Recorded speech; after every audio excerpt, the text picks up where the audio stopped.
आज field marshal Sam Manekshaw का जन्मदिन है।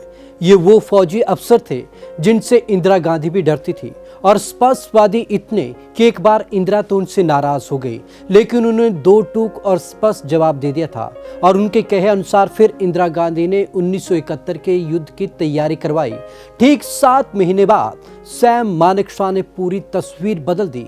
पाकिस्तान की जो आज हालत है वो फौजी अफसर सैम मानेकशॉ के चलते ही हुई है। तो चलिए खास रिपोर्ट में आपको दिखाते हैं कि किस तरीके से इस फौजी अफसर ने सफलता के झंडे गाड़े।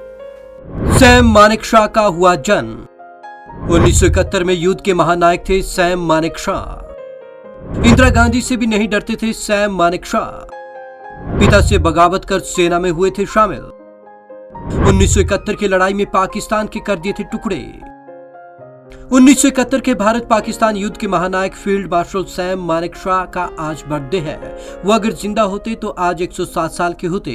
उन्होंने 1971 में हुए भारत पाकिस्तान युद्ध में भारत का नेतृत्व किया था। वो युद्ध में जिसमें पाकिस्तान बुरी तरीके से हारा, वो भी केवल 13 दिन में। इस हार के बाद उसके 2 टुकड़े हो गए और बांग्लादेश का जन्म हुआ।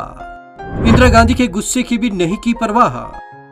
अप्रैल 1971 में इंदिरा गांधी ने मानेकशॉ से पूछा था कि क्या वह पाकिस्तान के साथ जंग के लिए तैयार है, तो सैम ने जवाब दिया था अगर अभी इंडियन आर्मी युद्ध के लिए कहती है तो हार तय है। उनके जवाब पर इंदिरा गांधी काफी नाराज हो गई। उन्हें नाराज देखकर सैम ने इस्तीफे की पेशकश कर दी और कहा, मैडम प्राइम मिनिस्टर आप मुंह खोले, इससे पहले मैं आपसे पूछना चाहता हूँ क्या आप मेरा इस्तीफा मानसिक या शारीरिक या फिर स्वास्थ्य किन कारणों या किन आधार पर स्वीकार करेंगी। हालांकि इंदिरा गांधी ने इस्तीफे की पेशकश ठुकरा दी और फिर उन्हीं की सलाह को लेकर जंग की नई तारीख तय की गई, जब इंदिरा को कहा स्वीटी।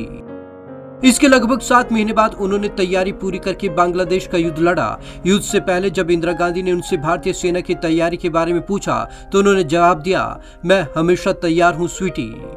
जब इंदिरा गांधी को लगा तख्ता पलट का डर।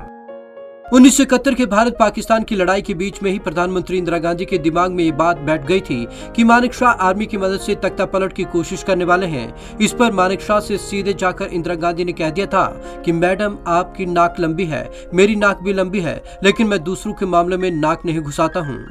मुझे खच्चर ने लात मार दी है। मानेकशॉ के बारे में एक किस्सा काफी प्रचलित है। 1942 में बर्मा में जापान से लड़ते हुए उनके पैर में 7 गोलियां लग गई थी। इसके बाद भी उनकी बहादुरी में कोई कमी नहीं आई थी। जब अस्पताल में डॉक्टर ने उनसे इस बारे में पूछा तो उन्होंने कहा कि मुझे खच्चर ने लात मार दी है। मौत से नहीं डरता गोरखा।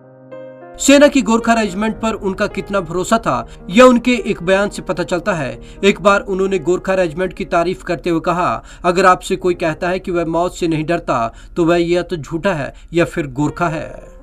भारत के पहले फील्ड मार्शल थे मानेकशॉ। उनका शानदार military career British Indian army से शुरू हुआ और 4 दशकों तक चला, जिसके दौरान 5 युद्ध भी हुए। वो भारतीय सेना के पहले 5 स्टार जनरल थे। साथ ही वे पहले ऑफिसर थे जिन्हें सेना में फील्ड मार्शल की रैंक पर प्रमोट किया गया था। 1972 में भारत सरकार ने उन्हें पद्म विभूषण से सम्मानित किया। 1973 में सेना प्रमुख के पद से रिटायर होने के बाद वे वेलिंगटन चले गए। वेलिंगटन में ही साल 2008 में उनकी मृत्यु हो गई। Bureau report, Punjab Kesari TV. तो सैम मानेकशॉ 5 स्टार जनरल थे। उन्होंने 5 बड़े युद्धों को देखा और इनमें जो उनका अनुभव था और उनका जो काम था वो बिल्कुल अलग था, क्योंकि उनका काम करने का तरीका बिल्कुल अलग था। हर हाल में जीत कैसे दिलाई जाती है ये सैम मानेकशॉ से ज्यादा बेहतर कोई नहीं समझ पाया। तो आज की इस खास रिपोर्ट में बस इतना ही। विवेक शर्मा को दीजिए इजाजत। नमस्कार।